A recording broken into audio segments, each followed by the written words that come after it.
જે ગામ સૌથી વધુ વીજળી ઉત્પન્ન કરશે તે ₹1 કરોડનું ઇનામ તેને મળશે। કેન્દ્ર સરકારની આ યોજનાને લઈને ભરૂચના 26 ગામ વચ્ચે સ્પર્ધા જામી છે। દક્ષિણ ગુજરાત વીજ કંપનીના સિનિયર એન્જિનિયર હેમાંગ મોદીએ ભરૂચના 26 એવા ગામોને પસંદ કર્યા છે કે જે આ યોજના માટેના ક્રાઇટેરિયામાં ફિટ બેસતા હોય।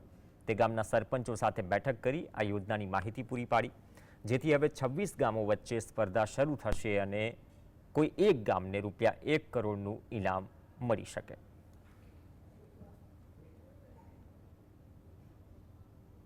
આ પ્રયાસની અંદર મોડલ સોલાર વિલેજનું એક અભિયાન અંતર્ગત ફાળવવામાં આવ્યું છે। એમાં 800 કરોડની ગ્રાન્ટ ટોટલ ફાળવેલી છે, જેમાંથી દરેક ડિસ્ટ્રિક્ટમાં, દરેક જિલ્લાને એક ગામ મોડલ સોલાર વિલેજ બનાવવું એવું અભિયાન છે, જેમાં દરેક ગામને 1 કરોડની સહાય આપવામાં આવશે। અને આ સહાય આપવા માટે જે એની કોમ્પિટિશન સ્પર્ધા જેવું રાખવામાં આવ્યું છે, જેમાં 1 સપ્ટેમ્બરથી 30 સપ્ટેમ્બરનો ગાળો રહેશે।